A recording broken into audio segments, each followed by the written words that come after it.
Hey, bonjour à tous, mon nom est Max, bienvenue sur la chaîne décentralisée. Aujourd'hui, je voulais qu'on jette un œil à la pompe qu'on a eue sur le Bitcoin. Finalement, le fond qu'on a eu sur le dernier vidéo, le fond que je vous avais parlé avec les faux croches puis aussi la divergence haussière cachée, ont joué parfaitement. Si vous ne l'avez pas vu, je vous invite sincèrement à aller voir, ça va vous permettre de comprendre c'est quoi les faux croches et puis aussi les divergences cachées. La vidéo va être juste ici. Hey, aujourd'hui, je voulais qu'on regarde qu'est-ce qui s'est passé par la suite, pourquoi qu'on a eu la pompe, aussi pourquoi que je pense qu'on va avoir notre Relief Rally, que je pense qu'on va monter plus haut, pourquoi que je pense pas que c'est un fake out, je vais tout vous montrer ça. Aussi, je vais vous montrer une charte intéressante qui se trouve être la dominance du USDT par rapport au prix du Bitcoin. Je vous le dis, vous voulez vraiment pas manquer ça, il y a quelque chose de super intéressant là. Même moi, en analysant ça, j'ai trouvé ça super. Puis, je vais aussi vous expliquer pourquoi je pense qu'on n'aura pas de sommet plus élevé pour le Bitcoin dans les prochaines semaines, voire les prochains mois. Je vais vous montrer exactement pourquoi. Évidemment, je vais aussi vous montrer les invalidations, qu'est-ce qui pourrait faire que je change d'idée et puis qu'est-ce qui pourrait changer mon plan. Et puis, je vous montre aussi, on analyse la charte, quelques niveaux importants à surveiller pour le Bitcoin. Et puis, on va analyser tout ça ensemble. Je vous invite à rester jusqu'à la fin. Et je vous invite aussi à venir dans le Discord pour avoir des discussions avec nous. La communauté grandit, c'est vraiment le fun. On est rendu une gang d'espions de faux de croche sur Market Cypher. Un pattern qui est super puissant. Je vous le dis, allez voir la vidéo que je vous ai suggérée. Et puis, on regarde ça ensemble maintenant.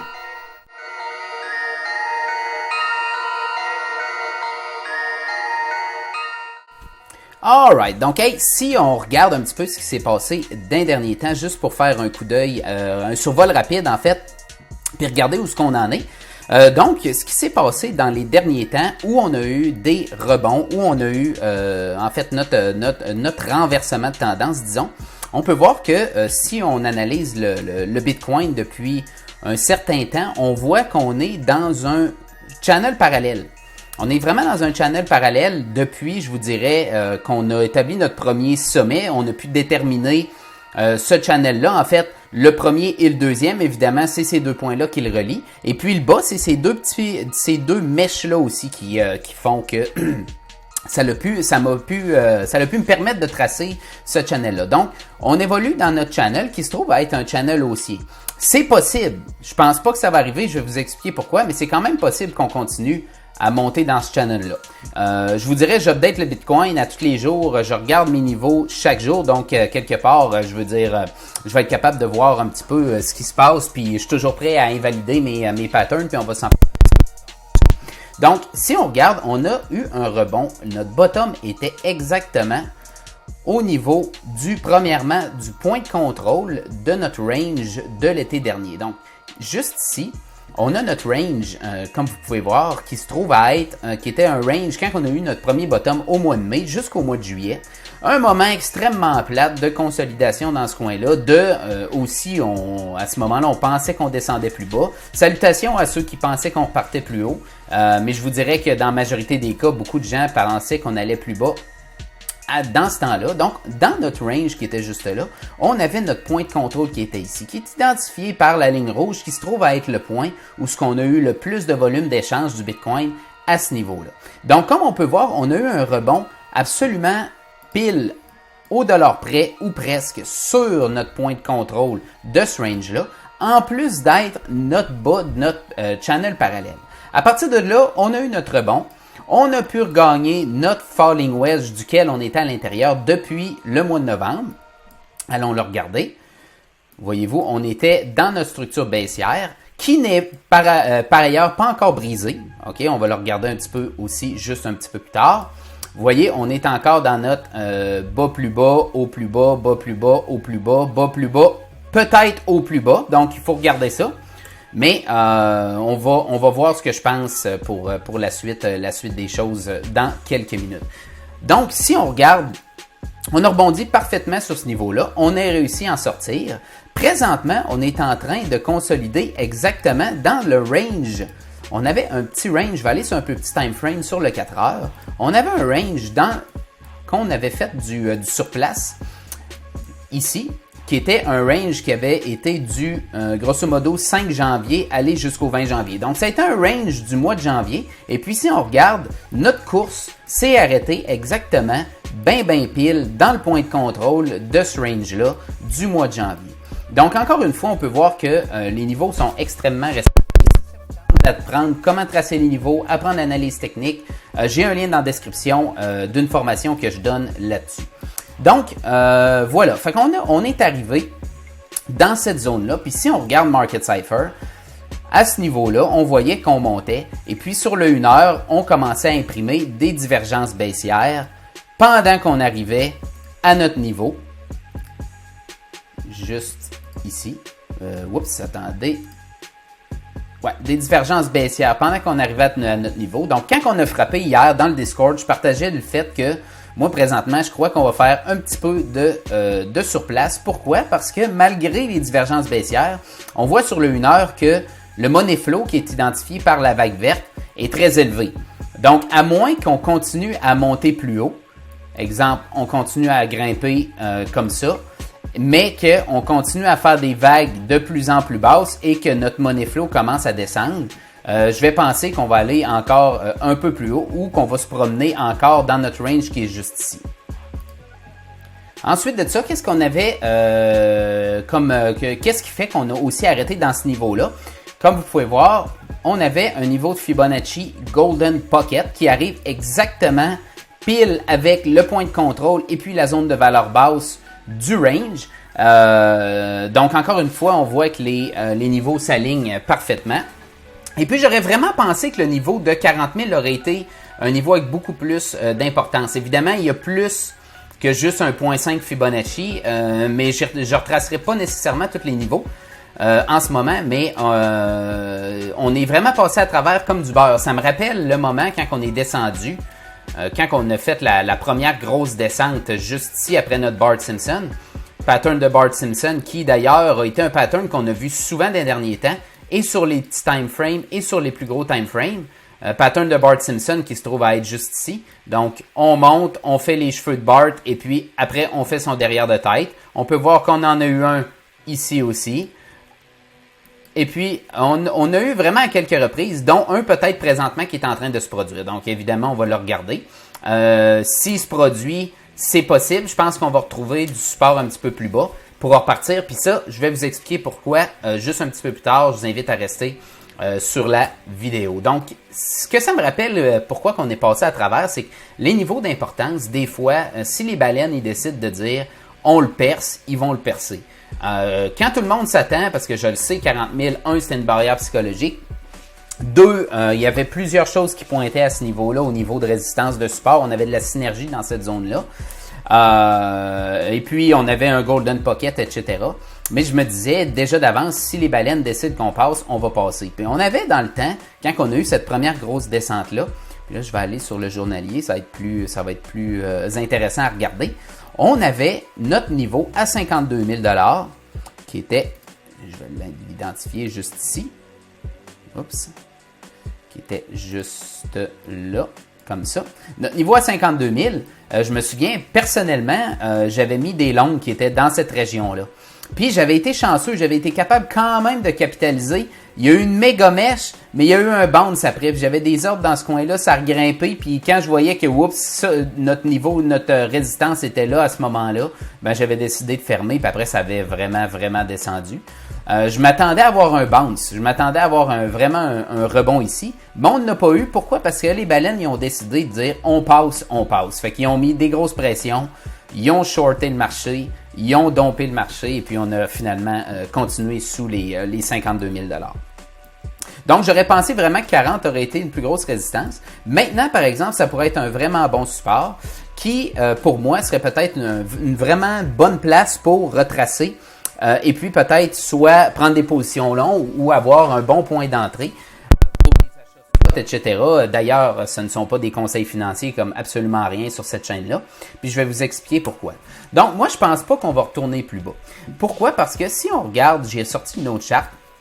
On a eu notre rebond à 36 000 $ vraiment intensément. Comme je vous parlais dans le dernier vidéo que je vous ai suggéré, on avait à ce niveau-là une divergence haussière cachée qui partait d'ici à peu près à aller jusqu'à là, pendant que notre momentum faisait un bas plus bas. Donc, divergence haussière cachée, je vous le rappelle, c'est quoi? C'est quand on fait un haut plus haut sur le prix. pendant que le momentum, lui, fait un bas plus bas. Ce qui fait, ça fait un peu comme un effet d'élastique. C'est un pattern de continuité. C'est comme si les vendeurs ont essayé de baisser, de ramener le prix plus bas que le bas précédent, qui était grosso modo ici, mais ils n'ont jamais été capables. Fait qu'on peut le voir ici qu'il y a une grosse poussée des vendeurs pour essayer de ramener. Je vous rappelle qu'à ce niveau-là, on avait notre pattern, on avait notre falling wedge qui était là, et puis on voyait que les bears, les vendeurs voulaient descendre, ils voulaient aller chercher peut-être la zone des 30 000, des 28 000, fait qu'ils ont poussé bien fort, mais sans être capable de faire un bas plus bas. Donc qu'est-ce qui est arrivé? Boum, explosion, puis quand on se rappelle, ici, on avait nos fonds de croche qui se bâtissaient ici en arrivant au niveau. Donc, divergence haussière régulière. On courbait, on arrivait sur notre support pendant que notre momentum montait. Et puis, on a eu l'explosion. Salutations à tout le monde dans le Discord qui ont pris le trade à ce niveau-là. Donc, si on va sur la charte à semaine, on peut voir que Market Cypher nous donne, en étant à une grosse résistance, un gros support en fait, nous donne une divergence haussière cachée 1, comme ce que je viens de vous montrer sur le 4 heures, mais on peut voir que le VWAP, qui est la ligne jaune ici, pointe vers le haut. Ce qui veut dire qu'on est sur le bord d'avoir notre croisement de la ligne du 0. Puis regardez ici quand on l'a eu. On a eu un croisement de la ligne du 0 qui est à peu près le même pattern. On descendait, mais notre VWAP pointait par en haut, un peu comme ici. Et puis quand on a traversé, qu'est-ce qui est arrivé? Boum! Moi, j'ai l'impression que cette chandelle-là, c'est un peu la même affaire qu'on est en train de vivre ici. Donc, ça va être vraiment surveillé dans les prochains temps, mais ça ressemble à ça. Alors, pourquoi je pense que ça ne sera pas un fake-out? Ben, je vous l'explique maintenant, c'est simple. On peut voir que on est en train d'imprimer notre divergence haussière cachée de la même manière qu'on l'a fait sur le 4 heures. Et puis, on est sur le bord d'imprimer notre point vert. Donc, à mon avis, ça va continuer. Est-ce qu'on va avoir des retracements à travers? Évidemment, il y a certaines résistances qui vont être importantes à regarder. Je vous dis, on va les regarder dans quelques instants. Mais avant, je vais vous donner un petit truc. Des fois, si, exemple, vous utilisez Market Cypher ou n'importe quel de ses dérivés, vous pouvez voir que la charte de la semaine, des fois, on a moyen de savoir. Là, on voit que ça veut croiser. Là. Ça va probablement croiser, mais il va falloir attendre demain soir pour le savoir. Mais il y a la charte du 7 jours. Moi, je l'ai enregistrée juste là. Regardez, pouf, la charte du 7 jours, elle ouvre comme un petit peu plus de bonheur. Voyez-vous, on l'a ouvert, là, la chandelle. Elle n'est pas tout à fait pareille, la charte du 7 jours. Donc, je vous invite à l'ajouter. Si ça vous tente de savoir, des fois, un petit peu voir d'avance ce que le weekly va faire, ben, de mettre le 7 jours, c'est un bon truc. Donc, on a, sur le 7 jours, on a notre divergence cachée, comme que je viens de vous montrer. Pendant que sur la charte à journée, ben, on vient d'avoir notre fameuse paire de fonds de croche qui vient d'imprimer. Et puis, on voit aussi que notre flot de capital augmente, rentre dans paire, notre momentum monte, le VWAP pointe vers en haut. Donc, je pense qu'on va aller plus haut à cause de ça dans les prochains jours, dans les prochaines semaines, voire peut-être. Évidemment, si on regarde, si vous voulez pas trop faire de l'analyse technique bien poussée, ben vous pouvez juste voir en faisant des Fibonacci de manière très simple. Voyez-vous, cette fibre-là part du crash du COVID, aller jusqu'au sommet tous les temps. Ben, on peut voir que ça s'aligne pas mal bien. Là. Ici, exemple, on va pouvoir voir, je vais enlever mon aimant parce qu'il est tanné un petit peu. On peut voir que quand on va arriver autour des 44 000 $, qui est notre prochaine vraie résistance, et puis que si on le dépasse, on change de structure de marché. On aurait officiellement fait notre bas plus bas, mais là, on aurait fait un bas plus haut, un bas plus haut, excusez-moi, et puis on ferait un haut plus haut. Donc, on changerait la structure de marché. Parce que les structures de marché, je vous rappelle, c'est quoi? C'est quand on fait des bas plus bas avec des hauts plus bas, c'est un marché baissier. Quand on fait des hauts plus hauts avec des bas plus hauts, c'est un marché haussier. Donc, si on dépasse ces 44 000 $, qui est un fibre très important qui est juste là, ben, ça pourrait réellement nous donner du jus pour en partir. On changerait officiellement notre structure de marché. Donc, comme je vous disais, juste avec cette Fibonacci-là, de manière bien simple, ben, vous pourriez vous identifier ces niveaux-là. OK, ici. On voit que le 2,36 Fibonacci de retracement donne pas mal avec ce niveau-là, qui est un niveau très important, qui se trouve à être les 52 000 $. Donc, cette zone-là est à identifier. On voit que ça a été du support plusieurs fois dans le passé. Hein? Ici, ça a été du support. Ici, ça a été du support. On a eu une résistance ici. Ça a été du support là. Puis là, on ne l'a pas retesté. Donc, dans cette région-là, c'est certain qu'il va falloir regarder qu'est-ce qui va se passer si on va avoir peut-être des fonds de croche à l'inverse. Ben là, ça sera peut-être des endroits pour peut-être potentiellement prendre des profits. Encore là, ce ne sont pas des conseils financiers, bien sûr. Et puis, si on regarde si le prix aussi remonte jusqu'à là, ben on a un niveau de gain qui fait des résistances, disons, diagonales, des supports résistance diagonales, qui croiseraient pile avec notre sommet juste ici, notre 2,36 et puis notre gain. Donc, ça va être vraiment un niveau qui va être très important à percer si on retourne là.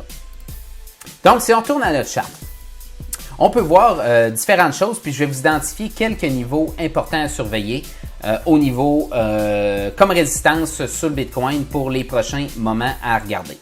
Donc, si je sors quelques niveaux, moi, dans ma méthode d'analyse, ce que je fais, c'est que je cherche des niveaux bien précis, avec des Fibonacci, avec du volume, et puis avec des supports résistance mensuels, hebdomadaires, quotidiens. Puis je cherche des zones. Donc, on peut voir tout de suite en partant que notre zone qu'on est en train présentement de consolider, ben, c'est une zone qui est bien importante.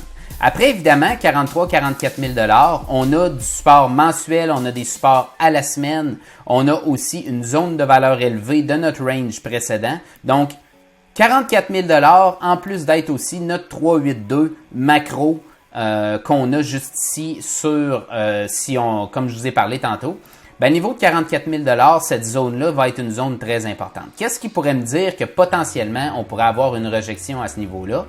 Si, exemple, on va sur le 4 heures, juste ici, comme on peut voir présentement, on a fait un premier point rouge, qui est un signe de consolidation, c'est exactement ce qui est en train de se passer présentement. Disons le prix continuerait, réussirait à passer par-dessus le point de contrôle, arriverait à ce niveau-là, qui est 4335 piles, okay, mais qu'on ferait un peu une affaire comme ça. On ferait un point rouge, un point vert, un point rouge plus bas que l'autre. Je m'attendrais potentiellement qu'on aille une petite rejection, on aurait imprimé les fonds de croche, puis on pourrait redescendre juste un petit peu comme ça. Ensuite de ça, si on réussit à passer à travers, on vire en résistance, on vire le support en résistance, excusez-moi. Prochain niveau, c'est la zone des 46, aller jusqu'à 47 000 $. Encore là, on a un niveau 382 de retracement de Fibonacci. On a un support mensuel, on a des supports à journée. Puis je vais regarder au niveau du volume. On voit que dans cette région-là, on a vraiment une pointe de volume. Ça se trouve à être le volume qu'on a dans ce coin-là. Ben regardez, à ce niveau-là, on a eu beaucoup d'échanges de Bitcoin dans cette région-là. Et puis, à l'inverse, si on regarde dans cette région-là, ben on voit qu'on a un petit spike, mais on a aussi un creux. Un creux, c'est un nœud à faible volume. Donc, les nœuds à faible volume, il y en a un qui est ici, je vais vous en parler dans quelques instants. Ben, ce nœud de faible volume-là, c'est un endroit, souvent, c'est comme quand on lance une pierre dans les airs. On lance la pierre, il y a beaucoup de vélocité. Éventuellement, la pierre, elle arrête, puis elle redescend en bas. Donc, ça va être vraiment un point qui va être à surveiller. Mais avant d'être rendu à 52, je vous dirais que le niveau 47 va être un niveau très important. Ensuite de ça, on a le 50 000 $. Évidemment, parce que quoi? C'est un niveau qui est psychologique. OK, c'est 50 000. C'est aussi la zone de valeur élevée de toute notre range de 2021 à aujourd'hui. Donc, parmi tout, la zone de valeur, c'est pas compliqué si vous ne savez pas c'est quoi. C'est la zone, disons, où les vendeurs, les acheteurs s'entendent pour dire que c'est un prix juste. Quand on en sort par en haut, on a tendance à être ramené à l'intérieur. Puis quand on en sort par en bas, on a tendance à être ramené à l'intérieur ou de rebondir dans le coin du point de contrôle ou de la zone de valeur basse. Puis ça marche dans à peu près tous les time frames aussitôt qu'on établit un range. Donc, la zone des 50 000 va être très importante à surveiller. Ensuite de ça, la zone des 51 000 aller jusqu'à 53 000 grosso modo. Ça va être un niveau hyper important parce que, on a le 0.5 Fibonacci, On a des supports à la semaine, des supports quotidiens, mais c'est aussi un nœud à faible volume. Donc, je viens de vous identifier c'était quoi exactement. À ce niveau-là, c'est possible que notre pierre retombe un petit peu pour avoir une petite correction. J'aime ça vous dire ça parce que, tu sais, si on regarde ici, là, c'était la même chose. C'est un autre nœud à faible volume. Voyez-vous, quand le prix est arrivé là, qu'est-ce qui est arrivé? Ça a tombé. Zone à faible volume. Quand il est retourné ici, qu'est-ce qui est arrivé? Zone à faible volume, on est retombé. Hein? On a monté d'une claque. Qu'est-ce qui est arrivé? La pierre, elle retombe. Puis tu sais, c'est pas grave. Si vous êtes des holders à long terme, vous pouvez vous dire, ben ça dérange pas. Mais il faut en être conscient. Parce que si vous n'êtes pas conscient de ces niveaux-là, ce qui va arriver, c'est que ça se peut que vous arriviez pas tellement loin du nœud à faible volume, puis là, vous soyez super emballé. Parce que votre idée de dire que ça, c'est peut-être un fake-out. On va peut-être retourner plus bas. Moi, là, je m'étais dit dans ma tête là, que mes émotions me disent qu'on s'en va à 28 000. Moi, je pense qu'on s'en va à 28 000, ce qui n'est pas impossible, en fait. Moi, je vous donne juste mon opinion. On redescend, on ira jamais si haut que ça. Puis là, ben finalement, quand vous allez être rendu, quand le prix va avoir complètement tout changé, votre idée, on va avoir dépassé les 44, on va avoir changé la structure de marché parce qu'on va avoir fait un haut plus haut. On va arriver au niveau des 50 000, les 47, on va réussir à le passer. On va être là, hey, wow, ok, ben là, on est réellement comme avant, là, on est reparti, on s'en va vers des sommets historiques, mais là, on va arriver dans la zone des 52. On le sait qu'il y a beaucoup de résistance, mais là, l'euphorie va vous faire acheter plein de bitcoins ici. Vous ne l'avez pas fait là parce que vous avez peur. Mais ici, ça va vous tenter d'acheter, ça va vous tenter de tout. En dedans, vous allez vous dire, hey, c'est parce que là, on s'en va à 100 000. Puis là, boum, on va avoir une correction. Peut-être. Parce que c'est possible que ça arrive. La pierre, elle va monter puis elle va redescendre. Donc, ce qui va nous permettre de regarder ça, c'est évidemment Market Cypher et ses dérivés, puis voir si on a des divergences, des foufounes croches rendues là. Ça va être quelque chose qu'on va parler dans le Discord. Je vous invite à venir nous rejoindre là, ça c'est sûr et certain. Donc voilà, ça va être quelque chose qui va être à regarder. Puis ensuite, sinon, on a notre Golden Pocket à 55 000 qui se trouve à être une zone avec beaucoup de volume, comme on peut voir ici. Il y a eu beaucoup d'échanges dans cette zone-là juste avant. Ensuite de ça, on a notre 58 000 $ qui est un niveau à semaine, au mois aussi. Et puis ensuite de ça, un 786, ça va être autour des 61 000 si on se rend là, duquel on pourrait avoir des rejections, puis après plus haut. Avant de vous dire pourquoi que je pense pas qu'on aille plus haut dans ce que l'ancien sommet, dans ce bull run-là, j'aimerais vous montrer quelque chose. Donc, ce que je veux vous montrer, c'est vraiment super, c'est la dominance du USDT. Donc, la dominance du USDT, ça a donné, c'est un petit peu paradoxe. Je suis tombé sur cette charte-là, puis quand j'ai vu ça, j'ai dit, hey, c'est vraiment, vraiment intéressant. Là, je suis sur la charte à la semaine, le weekly, et puis si on regarde à toutes les fois qu'on a eu des pointes, j'ai identifié les dates duquel on avait eu ces pointes-là sur la dominance du USDT. On se rappelle, les USDT, c'est des stablecoins. Un stablecoin, c'est souvent le refuge quand tu veux prendre des profits. Soit qu'après ça, tu t'en vas dans DeFi, soit que tu vas trader, etc., tout dépendant des gens. Ou il y en a qui vont acheter des choses, qui vont payer leur hypothèque, peu importe. Les stablecoins, ça vaut une pièce en permanence pour ceux qui sont comme le USDT, qui sont des stablecoins, qui sont reliés à l'argent américain. Fait que j'ai identifié sur la charte à la semaine les 3 pointes où on avait eu des sommets et puis qu'on avait redescendu. Comme on peut voir, on avait fait un sommet, voyez-vous, sur la dominance du USDT dans la semaine du 5 octobre. On avait fait un dans la semaine du 19 juillet et on avait fait un dans la semaine du 24 janvier. Donc, si vous regardez à toutes ces pointes-là, je vais comparer, je les ai mis sur le Bitcoin aussi. Donc, voyez-vous, on regarde au niveau du 5 octobre 2020, quand on a commencé à topper sur la dominance du stablecoin, ça veut dire que les gens se sont mis à réinvestir. Ils ont commencé à sortir l'argent des USDT pour aller dans le crypto. Si on regarde le Bitcoin à ce moment-là, regardez ce qu'on a fait. Zoup! On s'est rendu à notre premier sommet à partir de là. Après ça, notre deuxième pointe qu'on a eue, on parle du 19 juillet 2021, la semaine du 19 juillet. Si on s'en va ici, 19 juillet, pile la grosse chandelle qu'on avait ici, la bullish engulfing candle qui était juste là. Après, on a eu notre montée. Et puis regardez là présentement ce qui vient de se passer. Notre top, 24 janvier 2022, 24 janvier 2022, pouf! Et puis là, on a de l'air de vouloir partir. Donc, est-ce que ça va être le moment où on va remonter? Ça va être quelque chose qui va être à regarder. Donc, je trouvais ça vraiment intéressant. On va la suivre. C'est une charte maintenant que j'ai ajoutée dans ma watchlist. Si on regarde, il y a regardez sur le daily, on voit que notre vague de notre money flow, notre flow de capital a l'air de vouloir quitter. C'est sûr, c'est de la dominance, c'est pas une paire, mais ça nous indique quand même que l'argent sort un peu du USDT. Si ça sort du USDT, elle s'en va ailleurs. Donc, elle s'en va majoritairement, d'après moi, vers les coins. Et puis, on a les foufounes croches qui sont là aussi sur le daily. Si je regarde sur le 4 heures, voyez-vous ici, au sommet, on a eu nos foufounes croches juste là, pendant que la dominance faisait un haut plus haut, pendant que le momentum a descendu, et puis là, on est en train de descendre. Donc, c'est vraiment intéressant. C'est vraiment, ça fait partie des choses que je pense pourquoi qu'on n'ira pas plus bas, pourquoi que c'est pas un fake-out. C'est très, très, très similaire avec ce qu'on a vécu. Oublions pas qu'avant, on avait aussi, attention, je vais enlever mon aimant, on avait ici une divergence haussière cachée aussi. Si on regarde, on avait fait un haut plus haut, pendant que notre momentum, lui, avait fait un bas plus bas. Ça l'a créé un pattern de continuité, et puis on est allé plus haut par la suite. Donc, c'est quelque chose qui est encore en train de se produire. Puis même que je trouve ça plus extrême, parce que si on regarde d'ici à là, on a encore fait un bas plus bas d'ici à là. Puis on pourrait argumenter pour dire on a aussi une divergence baissière cachée d'ici à là. Comme ça. Donc, je pense carrément pas qu'on aille plus bas présentement. Donc maintenant, pourquoi je pense que on ne dépassera pas le sommet? Là, c'est un petit peu contradictoire avec ce que je viens de vous expliquer, mais je vais vous montrer quelque chose de très important qu'il faut vraiment prendre en compte. Si on regarde le BLX, le BLX qui, si on regarde, ça commence en deux.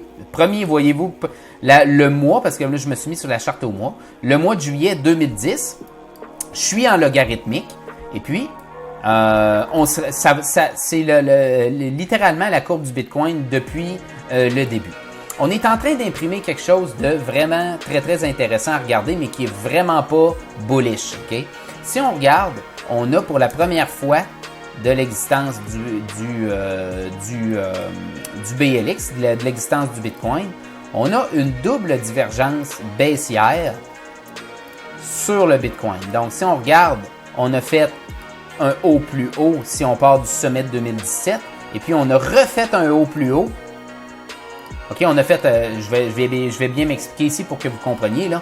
On a fait un haut plus haut sur le prix du sommet de 2017 aller jusqu'à avril 2020. Et puis ensuite de ça, 2021. Ouais, excusez-moi, avril 2021. Et après, on a fait encore un haut plus haut pendant qu'on a imprimé les founes sur le mensuel. Donc ça, pour moi, un pattern comme ça, si je suis sur le 4 heures, ça me marque un botton, ça me marque un top. Ça remarque littéralement un top local. Puis quand je vois des choses comme ça, ben j'ouvre des positions personnellement qui sont short. Puis là, on est en train de descendre. Donc, on va regarder comment que ça va évoluer. Évidemment, ça ne veut pas dire qu'on va descendre puis qu'on va retourner à des histoires comme des 20 000 ou des 15 000. Quoi qu'il on le sait pas, là, mais il y en a qui calent pour des 10 000. Ça se peut, mais c'est pas ce que moi, présentement, c'est certain que c'est vraiment pas quelque chose que je vais penser. Tant que je le verrai pas. Anyway, j'update le Bitcoin pas mal à tous les jours. Donc, je vais changer mon idée. Mais de voir un pattern comme ça, une grosse divergence de même, ça veut dire que malgré qu'on a fait des hauts plus hauts, le momentum des acheteurs baisse. Et puis, il a baissé sévèrement du haut du printemps 2021, aller jusqu'au haut de l'automne 2021. Méchante divergence, là. Donc, d'après moi, ce qui va se passer, étant donné qu'on est en train d'imprimer, je vais retourner ici, étant donné qu'on est en train d'imprimer sur la charte à semaine notre divergence baissière cachée, on va avoir un relief rally. Donc, moi, c'est vraiment ce que je pense, c'est ma thèse, c'est qu'on va avoir un relief rally. On va très certainement avoir des hauts plus hauts sur les altcoins. Des sommets tous les temps sur les altcoins, j'ai aucune misère à y croire, je l'espère aussi. By the way, je vais probablement me mettre à faire un petit peu plus de contenu sur des charts d'altcoins dans les prochains temps. Étant donné que je pense qu'on repart, je pense que pour la majorité des gens qui investissent, Ça peut être intéressant que je fasse ça. Puis si on regarde sur le weekly, par exemple, on peut voir qu'on a eu une méga divergence baissière aussi. Puis d'ailleurs, elle a vraiment joué. On s'entend que du sommet, ça a été une méchante descente après la divergence baissière. Mais on voit aussi clairement que l'argent quitte la paire. Et puis, une qui est vraiment pas bien belle au niveau de l'argent qui rentre puis qui quitte la paire, c'est le 3 jours. Quand on regarde le 3 jours, l'argent est vraiment sorti de la paire. Ça pourrait, par contre, on ne le sait jamais, ça pourrait être le moment où l'argent rentre dans la paire et puis monte pour avoir un petit peu des sommets comme on peut voir qu'on a eu ici. Écoutez, ça va être quelque chose. Moi, je ferme jamais de porte. Je veux dire, quand je regarde je regarde des choses comme ça, je me dis c'est possible. Mais regardez quand on a fait, on est descendu au printemps, on a recommencé à monter, on était dans le rouge, puis à peine on a fait une petite vague. Donc c'est possible qu'ici, on refasse une petite vague et puis on redescende après. Là, by the way, le Bitcoin a de l'air d'être en train de pomper pendant que je vous parle. Pas tant que ça. Donc voilà, donc je pense que ce qui va arriver, c'est que on va avoir notre point vert, on va sur le weekly, qui va nous amener plus haut. Notre argent va peut-être remonter un petit peu d'ampère, mais elle va quitter. Donc si on regarde rapidement, j'avais mis des supports, des résistances sur l'autre charte. Je vous dirais peut-être que on va remonter, on va aller frapper le Golden Pocket pour après redescendre. Est-ce qu'on va redescendre plus bas pour faire un bas plus bas? Ben là, ça sera à regarder. Mais ça pourrait être quelque chose qui serait potentiellement un scénario que moi présentement, c'est ma thèse. Je veux dire, ça pourrait être invalidé. Ce qui pourrait l'invalider, c'est si, exemple, on a notre Golden Pocket autour de 55 000. Disons que je marque une ligne ici horizontale et puis que j'enlève mon fib. Disons que ça, c'est notre sommet. Et puis qu'à partir d'un autre fib de là à là, disons que notre prix irait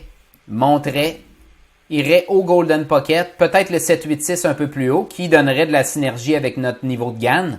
Et puis ensuite, ça redescendrait, mais trouverait un nouveau fond sur le 382 ou le 0.5 ou même le Golden Pocket. Ben là, on pourrait repartir plus haut. Donc moi, ça serait vraiment quelque chose comme ça qui serait une thèse vraiment bullish. Mais ça, je vais le réévaluer une fois qu'on aura fait un haut plus bas. Après, si on fait un bas plus haut, ben là, ça serait peut-être une bonne chose ou en fait, un scénario très probable d'avoir un autre haut plus haut. Donc, c'est ça ma thèse. Hey, j'espère que ça vous a plu. Je vous invite à venir nous rejoindre dans le Discord. Et puis, si l'analyse technique vous intéresse, si vous voulez aussi être capable de marquer ces niveaux-là, apprendre à vous servir d'échange, comprendre le levier, etc., utiliser ces choses-là, ben évidemment, je vous y invite.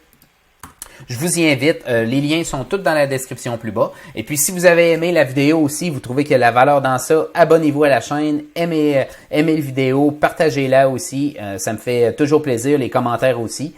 Alors, sur ce, je vous souhaite une belle fin de semaine et puis on se reparle dans un prochain vidéo. Bye!